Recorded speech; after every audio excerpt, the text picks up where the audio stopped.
awesome having so many of you guys. You get to lead all these 16 new freshmen that are coming in. We have some few transfers that know what college hockey is about, and I feel like it's going to be a great year to kind of learn and grow as a team as a whole.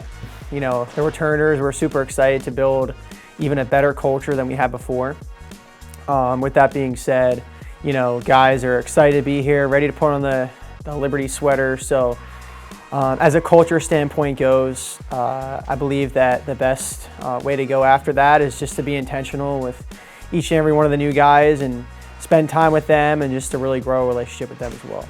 It gives us a chance to continue the culture and kind of shape it into a Christ-centered team. We got a bunch of new faces to show them how we play hockey here, our style, and who we play for. I think is the most important thing. We just get to guide them and we get to watch them grow too, and it's just a chance to, it's almost a reset to where we can grow in a lot of different ways that we might not expect to. We get to shape a continued Christ-like culture. I think off the ice, we've really gelled well as a team. In the locker room, on the bus, that chemistry is great. On the ice so much, we haven't found kind of the right buttons to push yet or the right combinations yet, in my opinion.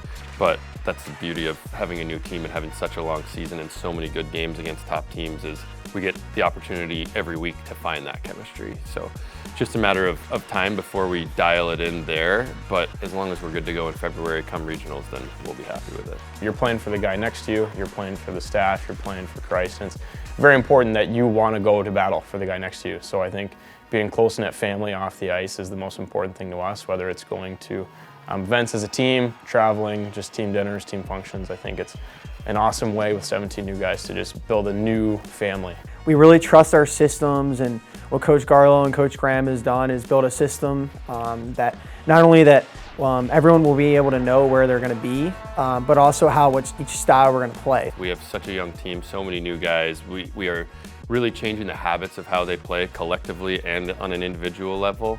So that takes time to get there. You know, Rome wasn't built in a day. Same thing with lifting in the gym. You know, you don't show up on the first day and lift the number you want to get to in a few months. You just got to work your way up there, and you got to go through different growing pains to get there. So that's kind of what I expected, to be honest. And a lot of it is maturity, mental maturity, and maturity in between games and learning how to cope with losses or cope with wins or cope with emotional games and then handle that moving forward. So all of those things are things that we'd expect to clean up as the year goes on, as we endure some of these pains I was talking about.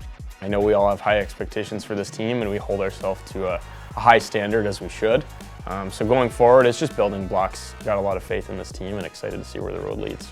I think the most exciting thing about this year outside of us is the litmus test that we get to have against those top teams, the Lindenwoods, the Florida Gulf Coast, Miami, Ohio, Army, Northeastern, a lot of those teams we play, and we get to measure ourselves where we're at any moment in time. But the exciting part about specifically Florida Gulf and Lindenwood is we play them a few times throughout the year at different stages, so we get to see how have they improved, how have we improved, where are our deficiencies now, how are we able to exploit their weaknesses. And that's probably the most tantalizing thing about our schedule to me, is seeing how our guys have grown and matured in their game and emotionally and mentally as we approach those games the second, third time around.